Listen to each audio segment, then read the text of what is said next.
Hello friends, you are welcome in Million Concepts of English। ये channel YouTube ने delete कर दिया due to copyright. Wren and Martin book को ज्यों का त्यों पढ़ाने के कारण एशियन एंड कंपनी ने कॉपीराइट लगाया और चैनल डिलीट हो गया। अब दोबारा ऐसा नहीं करेंगे क्योंकि आप लोगों के कारण ही हमने पढ़ाया था ज्यों का त्यों। अब हम पढ़ रहे हैं ऑल टर्म्स ऑफ ट्रेजडी, क्योंकि ये मांग है कि सबसे पहले टर्म्स शुरू की जाए। तो हम टर्म्स को दोबारा शुरू कर रहे हैं और 10 या 15 दिनों में सारा वीडियो आपको मिल जाएगा, तो इसलिए चैनल को सब्सक्राइब जरूर कर लें। ऑल टर्म्स ऑफ ट्रेजडी में हम पढ़ेंगे ट्रेजडी की जितनी भी लिटरेरी टर्म्स हैं।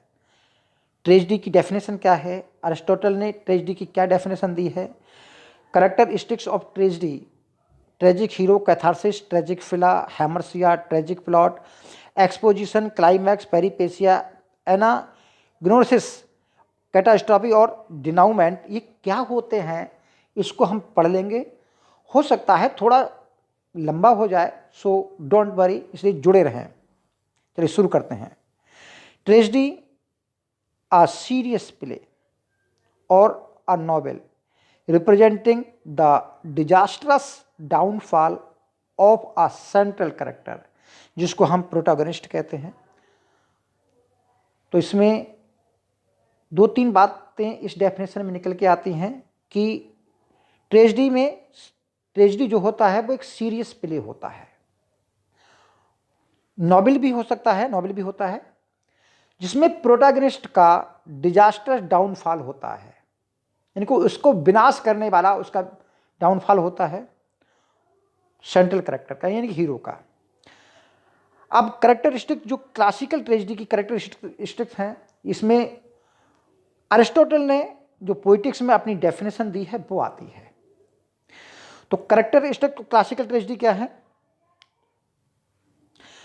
Aristotle's classical analysis in the Poetics 4th century BC, यानी कि 4th सेंचुरी बीसी में अपनी बुक पोइटिक्स में अरिस्टोटल ट्रेजेडी की डेफिनेशन देते हैं। Aristotle based his theory on inspiration from tragedies of Greek dramatist such as Aeschylus, Sophocles and Euripides. तो Aeschylus, Sophocles और यूरिपिडीज ये 5th सेंचुरी बीसी के ग्रीक क्लासिकल ड्रामेटिस्ट हैं और ये ट्रेजेडी राइटर्स हैं। तो इनकी ट्रेजेडी पर ही, जो ग्रीक ड्रामेटिस्ट हैं, इनकी ट्रेजेडी पर ही अरिस्टोटल ने अपनी पोइटिक्स में इन्हीं से प्रभावित होकर के ट्रेजेडी की डेफिनेशन दी है। तो क्या डेफिनेशन है? The imitation of an action that is serious and also having magnitude, यानी कि ट्रेजेडी जो है इमिटेशन है सीरियस एक्शंस का, यानी कि एक्शन सीरियस होने चाहिए, as having magnitude and complete in itself, और विस्तारित होने चाहिए, यानी कि उनका एक आकार भी होना चाहिए। मैग्नीट्यूड का मतलब महत्व भी होना चाहिए, उनकी इंपॉर्टेंस भी होनी चाहिए, एंड कंप्लीट इन इटसेल्फ, और जो एक्शन है वो अपने आप में कंप्लीट भी होने चाहिए। तो 3 बातें तो इसी लाइन में है कि serious action, magnitude and complete in itself, in the medium of poetic language and in the manner of dramatic rather than narrative presentation. तो ट्रेजेडी का प्रेजेंटेशन होना चाहिए, उसकी लैंग्वेज का मीडियम जो है पोइटिक होना चाहिए, ना कि नैरेटिव, यानी कि काव्यात्मक होना चाहिए, ना कि गद्यात्मक। Involving incidents arousing pity and fear, और ट्रेजेडी इस प्रकार की इवेंट्स पर होने चाहिए, इस प्रकार के एक्शंस होने चाहिए कि जो आपके ऑडियंस हैं उनके बीच में पिटी और फियर की भावनाएं उठनी चाहिए। Wherewith to accomplish the catharsis such emotions, ताकि ऐसी इमोशंस से कैथारसिस उत्पन्न हो सके। कैथारसिस का अर्थ है कि उस ऑडियंस के अंदर शुद्धिकरण हो सके, जिसको बोलते हैं परगेशन, प्यूरिफिकेशन हो सके। तो ये डेफिनेशन तो नहीं आती एग्जाम में, लेकिन इसमें बहुत सारी बातें जो हैं वो ट्रेजेडी को डिफाइन करती हैं। तो देख लेते हैं कि सीरियस एक्शन होना चाहिए, दूसरा जो एक्शन है वो मैग्नीट्यूड और कंप्लीट होने चाहिए, तीसरी बात है ट्रेजेडी की जो लैंग्वेज है वो पोइटिक होनी चाहिए ना कि नैरेटिव, और मैनर ड्रामेटिक होना चाहिए ना कि नैरेटिव। दूसरा, इसमें पिटी और फियर को अराउज होना चाहिए ताकि कैथारसिस उत्पन्न हो सके। तो इससे क्या कैरेक्टरिस्टिक्स निकलती हैं, देखिए इसको पॉइंट टू पॉइंट लिखा गया है। Imitation of serious actions of human being, यानी कि ह्यूमन बीइंग के सीरियस एक्शन का इमिटेशन होना चाहिए। ऐसे नहीं कि सटायरिकल हो या कुछ और हो, जो एक्शन हो वो सीरियस हो। अगर कॉमिक एक्शन होंगे तो ट्रेजेडी में जो ऑब्जेक्टिव कोरिलेटिव सुना होगा वो चीज निकल कर नहीं आएगी। These imitation should be important, यानी कि मैग्नीट्यूड होना चाहिए, एंड कंप्लीट इन इटसेल्फ, और अपने आप में पूर्ण भी होनी चाहिए। थर्ड है the medium of the tragedy should be poetic, नहीं ट्रेजेडी का जो मीडियम है पोइटिक होना चाहिए ना कि नैरेटिव, यानी कि काव्यात्मक होना चाहिए ना कि नैरेटिव, यानी कि गद्यात्मक नहीं होना चाहिए। The representation of this imitation should be in dramatic manner not in narrative manner, यानी कि ड्रामेटिक मैनर में, यानी कि डायलॉग के माध्यम से होना चाहिए। जो अगला पॉइंट है, the incidents that are being presented in tragedy should arouse the emotions of pity and fear to accomplish the catharsis of such emotion. तो अंतिम पॉइंट जो है पोइटिक्स का, पोइटिक्स में ट्रेजेडी की जो डेफिनेशन में वो कहा गया है कि जो सीरियस एक्शन हैं उन सीरियस एक्शन से ऑडियंस के मध्य में पिटी और फियर की इमोशंस उत्पन्न होनी चाहिए ताकि वो कैथारसिस को कंप्लीट कर सकें। इन सब की डेफिनेशन पढ़ेंगे। कैथारसिस का मतलब है जब भी कोई व्यक्ति किसी सीरियस एक्शन को देखता है, नाटक को देखता है और प्रोटोगनिस्ट के डाउनफॉल को देखता है, तो उसके मन में भय उत्पन्न होता है और पिटी उत्पन्न होती है उस कैरेक्टर के प्रति, और फिर उसके निर्णय निकलता है कि अगर मेरे जीवन में भी यही घटनाएं होंगी तो मैं भी बर्बाद हो जाऊंगा। तो इस शुद्धिकरण को, इस इमोशंस में जो उसके कैरेक्टर में शुद्धिकरण आया है, उसी शुद्धिकरण को, उसी प्यूरिफिकेशन को हम कैथारसिस बोलते हैं। हालांकि इसको हम पढ़ेंगे ही अगले। तो कैथारसिस क्या है, अब आ रही है जो सारे पॉइंट हैं, जैसे कैथारसिस है, जितने भी हैं, इन सब की डेफिनेशन एग्जाम में पूछी जाती है। पूछा जाता है कि what is catharsis, what is peripeteia, what is hamartia. Catharsis जो ग्रीक शब्द है, इसका अर्थ है क्लीन और प्यूरिफिकेशन, यानी कि साफ करना, शुद्ध करना। The purification and purgation of emotions through dramatic art, यानी कि नाटक के द्वारा ऑडियंस के मध्य में, ऑडियंस के दिलों में प्यूरिफिकेशन और परगेशन की, यानी शुद्धिकरण की इमोशंस को उत्पन्न करना इज कॉल्ड कैथारसिस।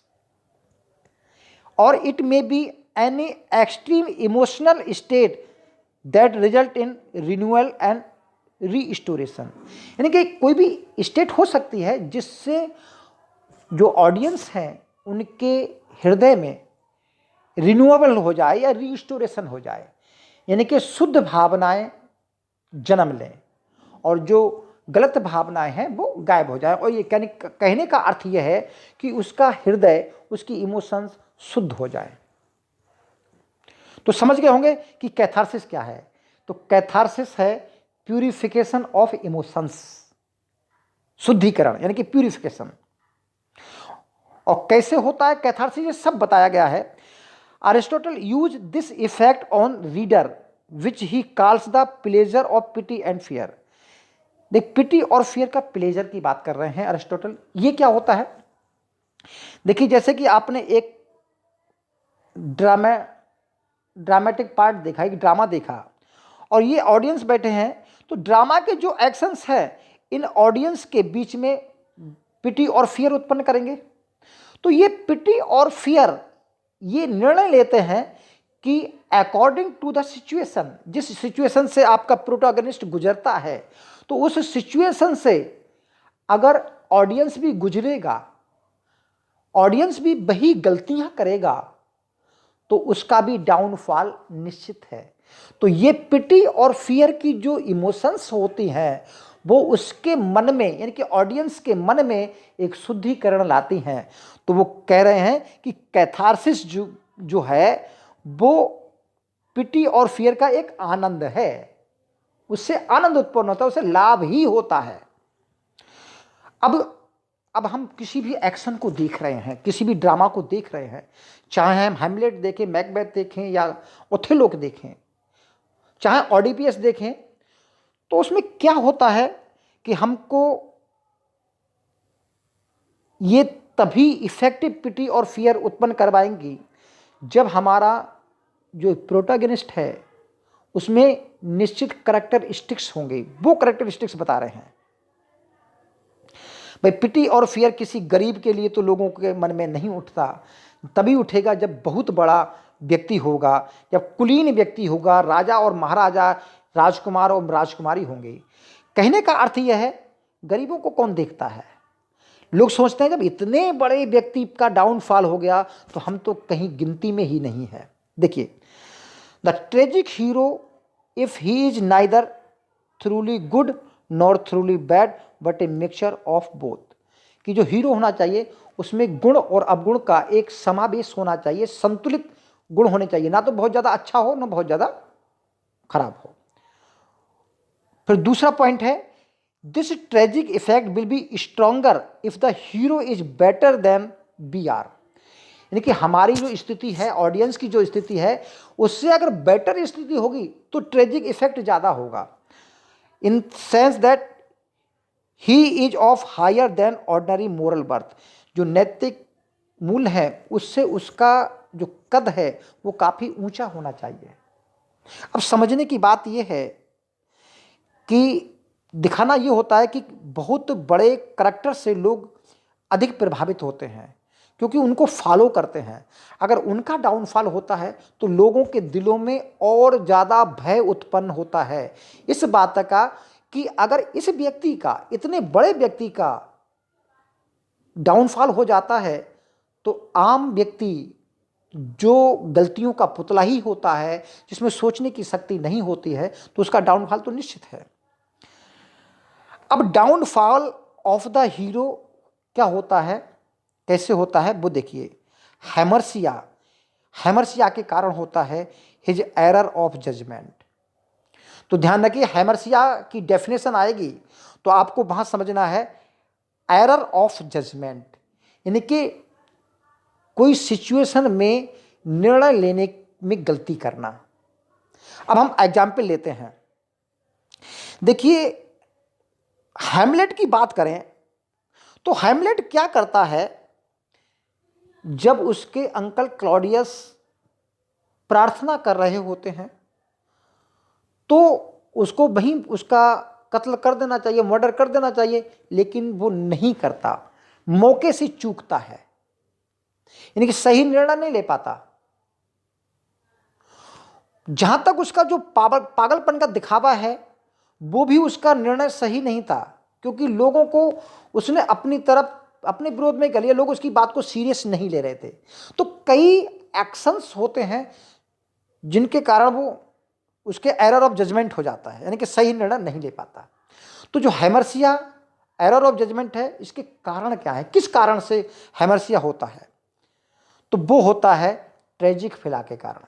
ट्रेजिक फिला क्या है, ट्रेजिक माने होता है दर्दनाक और फिला माने होती है कमी।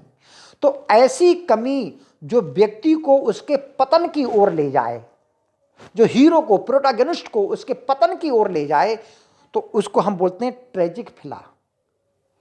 अब द डिफेक्ट ऑफ करेक्टर, यानी कि प्रोटैगनिस्ट के चरित्र में एक कमी, that brings about the protagonist downfall in a tragedy, जिसके कारण एक ट्रेजेडी में हीरो का डाउनफॉल होता है। अगर आदर्श व्यक्ति होगा, उसके चरित्र में कमी नहीं होगी, तो डाउनफॉल होने का कोई कारण नहीं बनता। सही निर्णय ले रहा है तो काहे का डाउनफॉल। अब देखिए क्या होता है, अब जो कॉमन फॉर्म है हेमरसिया की, किसकी, ट्रेजिक फिला की, तो वो है ह्यूब्रिस इन ग्रीक ट्रेजेडी में। ह्यूब्रिस, ह्यूब्रिस का मतलब होता है घमंड, जिसको बोलते हैं दर्प बोलेंगे, सॉरी दर्प बोलेंगे या गर्व बोलेंगे या घमंड बोलेंगे, यही तो होता है। अब हम अपने इंडियन जो माइथोलॉजिकल करेक्टर हैं उनको हम लेते हैं। अगर हम कंस को लें तो कंस भी अपने घमंड के कारण उसका डाउनफॉल हुआ। अगर हम रावण को लें तो रावण का भी डाउनफॉल उसके घमंड के कारण होता है। देखिए अब मैकबेथ की बात करें तो मैकबेथ में जो ट्रेजिक फिला है वो उसकी ओवर एम्बिशन है, क्योंकि वो बहुत महत्वाकांक्षी होता है, बहुत ज़्यादा महत्वाकांक्षी होता है मैकबेथ, और उसी महत्वाकांक्षा के कारण किंग डंकन का मर्डर कर देता है, बैंको का मर्डर कर देता है, और दूसरे इतना बड़ा मेजर जनरल होने के कारण भी वो जो आपके विचिस हैं उनकी भविष्यवाणियों में जो प्रेपेजिस होती हैं उनमें फंस जाता है। हैमलेट का जो ट्रेजिक फिला है वो है उसका प्रोक्रेस्टिनेशन। तो प्रोक्रेस्टिनेशन का मतलब होता है टाल मटोल, जिसको बोलते हैं नोबल इन एक्शन, यानी कि वो अपने एक्शन को टालता जाता, देरी करता जाता है। तो ये उसके ट्रेजिक फिला है, और यही ट्रेजिक फिला उसके डाउनफॉल का कारण बनता है। तो समझ लीजिए ट्रेजिक फिला की डेफिनेशन आती है और ये सारे पूछे जाते हैं। तो ट्रेजिक फिला क्या है, उसके करैक्टर में कुछ कमी। किंग लियर का जो ट्रेजिक फिला है वो उसका प्राइड है। अथेलो, भाई अथेलो में जानते हैं कई ट्रेजिक फिला हैं। एक तो उसकी ज्वेलिसी है, उसकी गलिबिलिटी है, यानी कि भोलापन है उसका, विच फ्लेड एट सस्पिशियन, जिससे वो संदेह उत्पन्न कर लेता है, और वो and rushed into the action unchecked by calm common senses. तो यानी कि उसका जो गुलेबिलिटी है, उसका जो भोलापन है, वो उसको डाउनफॉल की ओर ले जाता है। तो ये तो हो गए आपके ट्रेजेडी की विशेषताएं। अब आता है ट्रेजिक प्लॉट। तो ट्रेजिक प्लॉट जो बना है वो फ्रेटैक्स पिरामिड बनाया है। तो फ्रेटैग पिरामिड भी पूछा जाता है क्या होता है। देखिए फ्रेटैग पिरामिड्स में 5 पार्ट्स हैं, 5 पार्ट्स हैं, और 1-2 पॉइंट बढ़ाते हैं तो 7 पार्ट्स बनते हैं, लेकिन 5 पार्ट्स ही पढ़ाए जाते हैं, 5 पार्ट्स ही पढ़ते हैं। तो पहले बताते हैं कि आपके फ्रेटैग जो है कौन थे। तो जो फ्रेटैग हैं, जिसका पूरा नाम है गॉस्टब जो फ्रेटैग हैं ये जर्मन नोबलिस्ट थे, जिन्होंने 19th सेंचुरी में इस पिरामिड को डेवलप किया था। तो पिरामिड क्या है, देखिए जब कोई भी ट्रेजेडी शुरू होती है तो सबसे पहले एक्सपोजिशन होता है, एक्सपोजिशन, फिर उसके बाद राइजिंग एक्शन जिसको कॉम्प्लिकेशन बोलते हैं, फिर क्लाइमैक्स होता है, फिर फॉलिंग एक्शन होते हैं, और फिर कैटास्ट्रॉफी। अगर यही बात बताती जाए, यहाँ डिनाउमेंट कर दिया जाए तो कॉमेडी बन जाता है। तो फ्रेटैग ने 5 पार्ट्स बताए हैं, एक एक्सपोजिशन, दूसरा राइजिंग एक्शन, तीसरा क्लाइमैक्स, चौथा फॉलिंग एक्शन, और 5वां ट्रेजेडी में कैटास्ट्रॉफी, यानी कि 5 पार्ट्स हो गए। तो राइजिंग एक्शन को कंप्लिकेशन बोलते हैं और फॉलिंग एक्शन को पेरीपेटी बोलते हैं, टी होगा, पेरीपेटी बोलते हैं। पेरीपेटी का मतलब होता है उसके डाउनफॉल का कारण।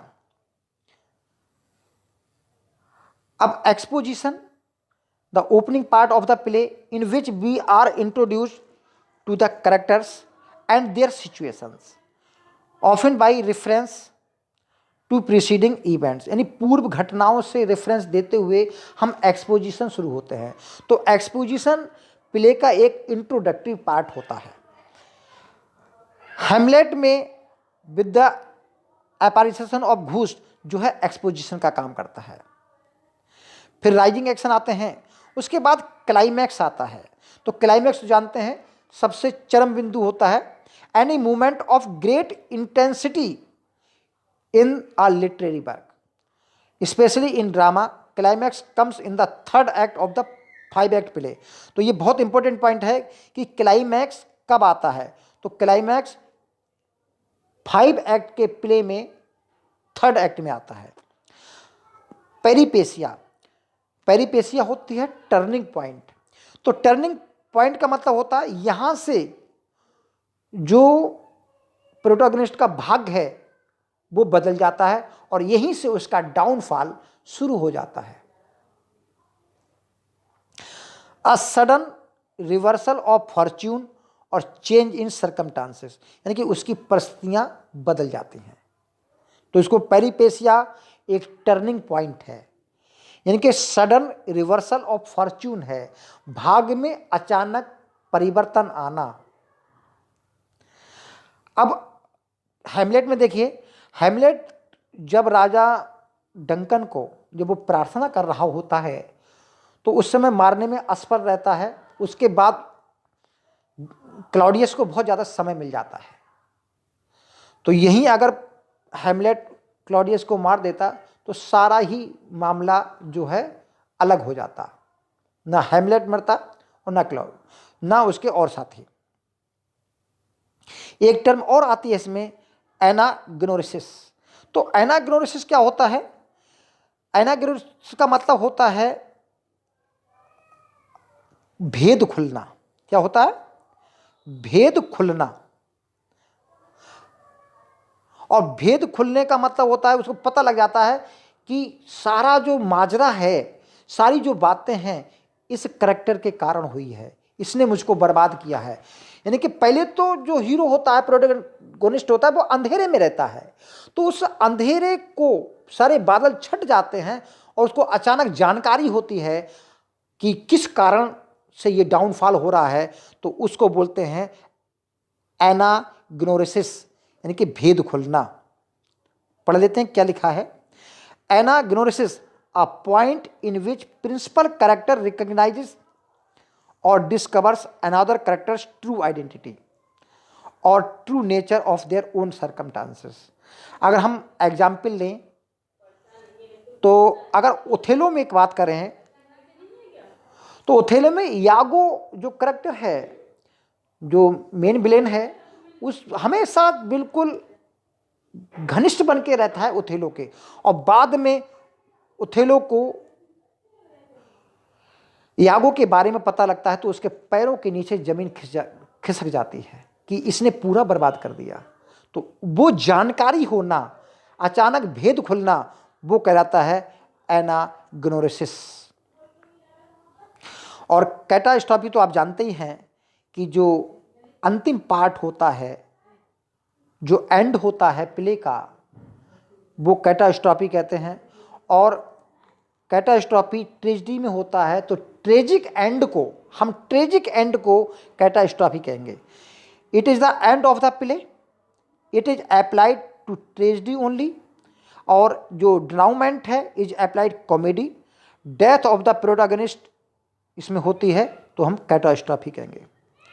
अब बात आती है कॉमिक रिलीफ। कॉमिक रिलीफ क्या होता है? देखिए, अब हमारे ये स्टेज चल रहा है, स्टेज पे करेक्टर हो, ये हमारे ऑडियंस बैठे हैं। तो ऑडियंस लगातार लगातार लगातार आपके ट्रेजिक सीन्स को देखते देखते उकता जाते हैं, आंसू निकलते हैं और लगातार उससे अटैच हो जाते हैं, उस करैक्टर से अटैच हो जाते हैं, वो उसमें अपने आप को इन्वॉल्व कर लेते हैं। तो उस इन्वॉल्वमेंट को हटाने के लिए बीच बीच में कुछ हास्य के करैक्टर्स डाले जाते हैं।